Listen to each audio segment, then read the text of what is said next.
Je m'appelle Ibrahim Brice Oué, je suis sénégalais, je suis né au Sénégal, j'ai grandi dans ce pays, j'ai fait mes études en partie dans ce pays-là. Sama liggéey maa ngi jàngale ci niveau universitaire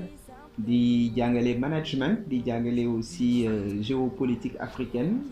parfois tamit ñu defloo ma ay cours de développement personnel. Loolu mooy sama liggéey donc bon maa ngi jéem aussi de mon mieux participer à la vie de la nation di liggéey ak ay ndaw ci fànn yu bëri xool nan la ñu mënee bokk quand même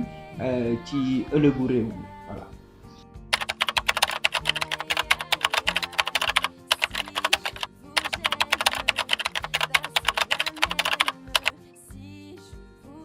Avant may yegg si lecture apportu jeunesse bi li jeunesse bi nekk di liggéey ci réew mi fi mu toll ak situation bi nii damay d'abord commencer par wax ne fépp mooy metti ndax situation bi moo demee noonu dëgg la bettuñu parce que bi coronavirus di commencer en Chine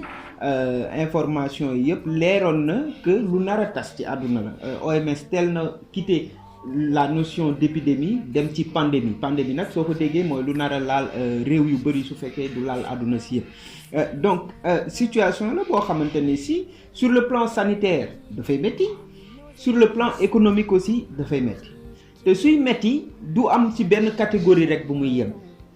mbooleem nit ñi lay boole métti ci ñoom rawatina nag ndaw yi su ma ñëwee si dëkk bu mel ni Sénégal ndaw yi ñoo fi ëpp jeunes yi ñoo si ëpp te crise bi wax naa ko sànq dafay ñëw côté santé mais day ñëw aussi côté économique soo xoolee liy caractériser la jeunesse sénégalaise africaine en général mais sénégalaise particulièrement chômage def si bokk maanaam ñàkkum xëy ñàkkum xëy boobu li ko waral c'est le manque d'opportunité maanaam ay pexe bëriwul pour que ndaw yi am liggéey ba tax na ñu bëri retourner ci entrepreneuriat muy lu baax mais tey soo waxee entrepreneuriat ne jeunesse dafa war a entreprendre ñu ñëw ci crise boo xamante ne si danaan nit ñi toog leen seen kër bu leen génn et cetera limiter interaction yi mais mooy limiter nga aussi entrepreneuriat yi donc li métti woon balaa crise bi su daanaka day ñëw di gën a métti mais li ma si rassuré tey mooy taxawaayu ndawu Sénégal les jeunes du Sénégal parce que bi affaire bi yegsee gis nañ leen xaaruñu nguur xaaruñu dara jóg ne ñoom tamit dañu bëgg a bokk ci liy saafara affaire bi ma gis ay jeunes yu bëri di defar ay masques en tissu di ko maye gis jeunes yu jàpp ku mel ni sama xarit Sophie Gueye ñoom Nafi Gueye et cetera ñoom Dior ak ñeneen jàpp si ne puisque daal génn amul liggéey amul kon lekk bi dund bi nar na jafe ñun nañu xool nu ñu séddalee ay dund ci kër yi muy une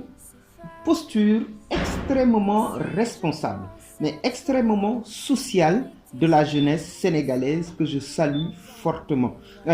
lu mel nii war na yàgg di am gannaaw sax crise bi su jàllee donc moi aujourd'hui si je dois juger de la position de la jeunesse de l'apport de la jeunesse sénégalaise dans cette crise-là je dois dire que c'est une jeunesse responsable qui a bien accueilli la chose et qui essaie de travailler de son mieux pour l'éradication mais nag su yeggalee dana gën a metti ci ñoom parce que métit yi ñu amoon avant crise bi wax naa ko sànq tey mi ngi fi ba tey te su crise bi jeexee xëy na dana yeggali est-ce que finalement espoir du mujj ñàkk espoir su ñàkkee est-ce que du ñu yóbbu ci loo xamante ni si ñi ngi ko doon dépassé muy ay agression muy ay bëgg dem en Europe mu jaral la lu ne et cetera du lu ñuy ñaan nag mais xëy na nguur gi ak yeneen acteurs yi suñu defee seen liggéey du ñu yegg ci loolu.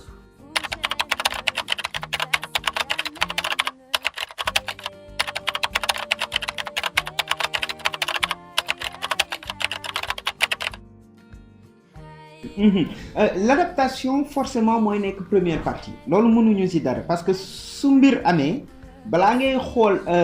noo ci génnee et cetera su dee lu nar a yàgg da ngay xool d'abord nooy def ba dund ak moom nooy def ba génn ci période boobu adaptation bi donc c'est normal et c'est très logique mais effectivement à l'adaptation il faut faire succéder la rupture et gis nga rupture bi malheureusement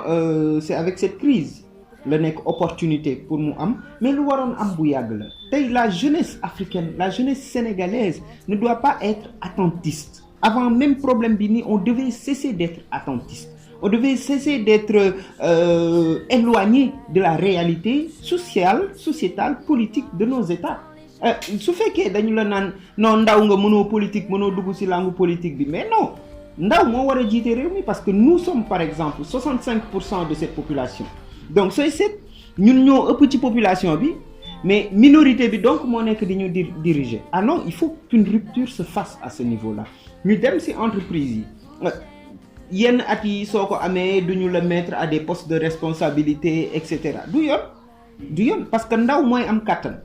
ndaw mooy am xalaat bu meññ mais ñooñu dañ leen war a responsabiliser dans les entreprises mais pour ñu responsabiliser dans les entreprises aussi il faut nga wone luy jar ñu def la responsable et wone ko day nekk ci sa comportement day nekk ci sa colin day nekk ci sa waxin et cetera donc cette rupture là il faut que ça vienne la crise est une opportunité pour qu'elle advienne profitons-en et amenons cette rupture là et sur tous les plans rupture bi day bokk ci bàyyi détail bàyyi caaxaan gis nga toog wër ataaya bi neex na mais nañu ko def juste passe-temps la mais la réalité bum ñu raw mooy dëkk bi metti na te ñun dañ ko war a régler mooy kër ga lekk war na fa am tam man waruma xaar ñu andil ma ko mooy tabax réew mi lu war la te man war naa ci bokk cette rupture là il faut qu'elle vienne et pour qu'elle vienne maintenant il faut que la jeunesse soit assez consciente te yaakaar naa crise bi dinañu ci gën a yee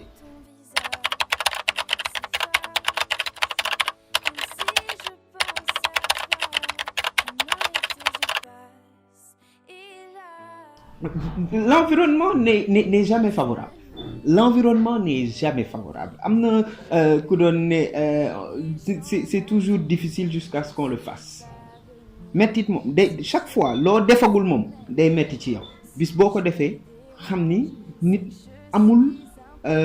limitation de ses capacités loolu yàlla moo ko def ci nit limité wul suñuy capacité mais appareil photo bi ngay filmer wee ku ko créé nit la xel bi mu am yàlla jox na la ko est-ce que utiliser nga ko c'est ça la question donc l'environnement n'est pas favorable les politiques publiques ne sont pas favorables mais il nous faut être résilient en tant que jeunes résilient pour être capable de supporter ça mais ensuite il nous faut être très innovant ñu xam lu ñuy changer ñu xam lu ñuy andee lu bees et loolu suñu xel may nañu ko mais je donne un exemple bi mbir mi tàmbale am na ay étudiants wu ESP am na ay étudiants wu yeneen école polytechnique mais rapidement ils nous ont créé des machines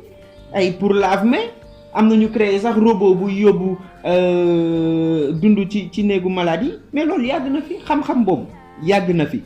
mais bu ñu xaar nag ba situation am ñu koy doog a wone nañu ko wone par anticipation participer au développement de notre pays ce n'est pas seulement en temps de crise c'est tout le temps c'est de façon perpétuelle qu'il faut le faire.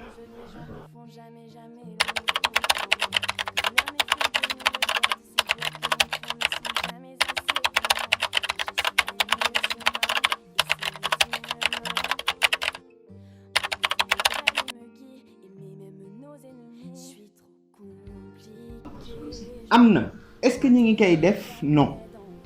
am na yeneen jeunes yu ko mën école boo fi dugg wala mais keroog gis naa benn jeune moom ci koñ la nekk nii rek du jàngul jàngam soriwul mais mu créer rapidement benn système de lavage des mains donc cette intelligence comme tu le dis am na fi est-ce que ñu ngi koy utiliser est-ce que ñu ngi mettre les conditions pour que ñu utiliser ko là est la question je pense que non et aujourd'hui ça nous amène effectivement à interroger notre système de formation en général qu'elle soit académique, qu'elle soit professionnelle, notre système de formation en général. Il faut qu'on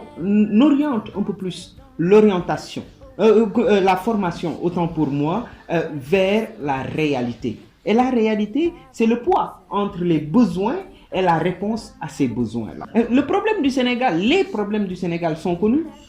Quelles sont les solutions qu'il faut y apporter? Mais c'est le Sénégalais qu'on forme à apporter ces solutions-là. Man damay jàngal ay ndaw yu nekk États-Unis yu fi ñëw tous les 6 mois ñooñu su ma nekkee ak ñoom classe ni ñuy jàngee déjà ni ñuy organiser classe bi sax wute boo xamante ni si ça donne plus de chance à la créativité ñoom li ñuy laaj en besoin de formation wute na ak li le jeune étudiant sénégalais di laaj mais lu tax ñoom ñuy laaj des choses différentes des choses plus pratiques alors que le jeune sénégalais mi ngi laaj des choses plus théoriques c'est parce que noonu lañ ko mooñaale c'est parce que noonu loolu lañ def depuis le CI dans leur tête et c'est dommage man sama cours ak ñi ma lay wax noonu waxtaan la gën a nekk que sottante xam-xam comme je dis dans le système américain man bi may jàngale laajuñu ma xam lépp de parce que dañ ma may porte boo xamante ni si mën naa jàng si ñi nga xam si man maa leen di jàngal mais loolu il faut ñu instaurer ko dans le système de formation sénégalais il faut ñu instaurer ko dans le système de formation africain il faut aussi que ñu orienter les choses vers plus de pratique am na jàng yoo xamante ni si tey amatul njëriñ sur le plan de la formation en tout cas il faut qu'on ait plus de cas communautaires ay cas communautaires yuy créer cas contact yu bëri plus que de cas importés parce que cas importé moom du njëriñu réew.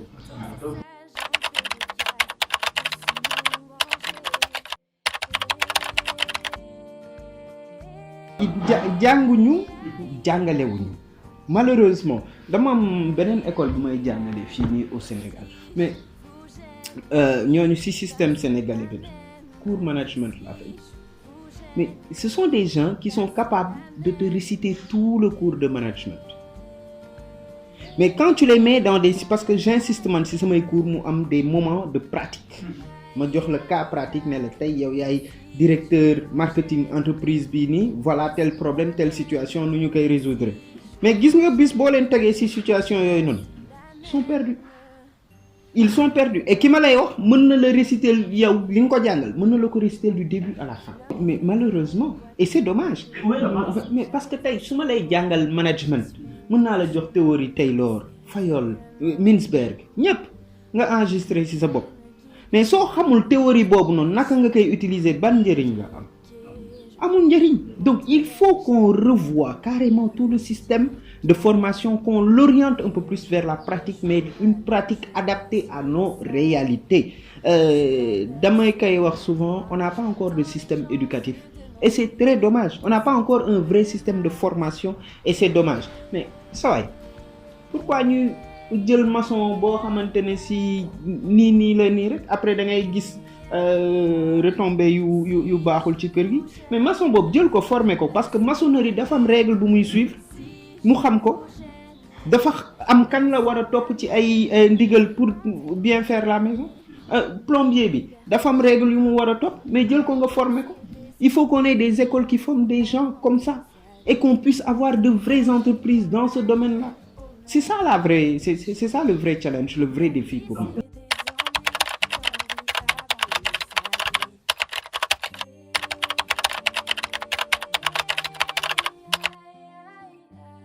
Oui, on parle d'adéquation formation emploi li nga jàng su méngoowul ak liggéey bi ma soxla man nga defal ma ko mais duma la mën a recruter man médecin laa soxla yow nga dem jàngi nu mu tudd littérature médicale xaw ma ndax ça existe mais mënuma la recruter parce que man médecin bi ma soxla day ñëw faj un tel truc précis wala mu doon généraliste donc il faut effectivement qu'on réoriente les choses te li ma lay wax ni Abdou du liggéeyu benn fan wala benn at xëy na samay doom ñoo war a mën a bénéficier su fekkee teel nañ commencer liggéey boobu noonu mais ñi ngi ci yéex a jóg et malheureusement c'est toute une catégorie et la majorité même d'ailleurs parce que ñooy la majorité la jeunesse qui va être sacrifiée xam nga réew tamit nguur moo ko yor nguur yi fi nekk yi may gis man politique yi ñuy développer yaakaaruma ni danañ ko def.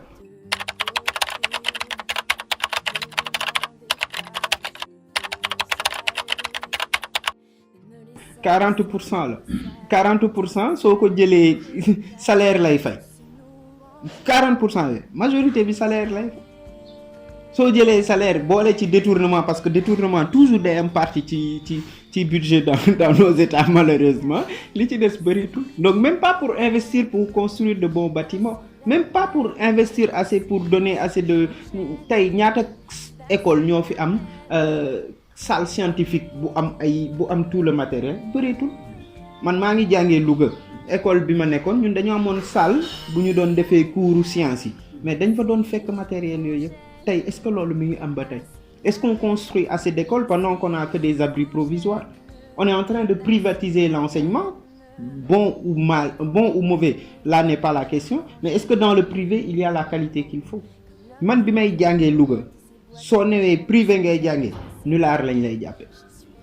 nulaar lañ la doon jàppe ñun ñi nekkoon ci école publique yi lañ xawoon respecté mais le privé c'était pour recycler en fait. Effectivement donc ça veut dire que il y a eu une cassure quelque part te cassure su amee nag il faut réparer mais très vite sinon rek la fañ lay Ok, mon message à l'ensemble des personnes qui nous suivent, quelle que soit leur catégorie socio-professionnelle, quels que soient les humains qu'ils sont, ku ñu mënti doon mooy nañu gëm suñu bopp mais nañu wóolu aussi yàlla gis nga mettit moom fii lañ ko fekk fii lañu koy bàyyi waaye nañu xeex ba gàcce bañ ñu dal nañu xeex ba bañ a décevoir suñu bopp nañu xeex ba bañ a décevoir ñu ñu wër ndax gis nga décevoir nit ñi metti na de mais décevoir sa bopp moo gën a metti te ni ngay décevoir sa bopp mooy sa yoon nga teggi ko yàlla nañu moytu di teggi suñu yoon et le dernier message c'est un message d'espoir. Nous sommes une terre d'opportunités. Nous sommes nous-mêmes des opportunités.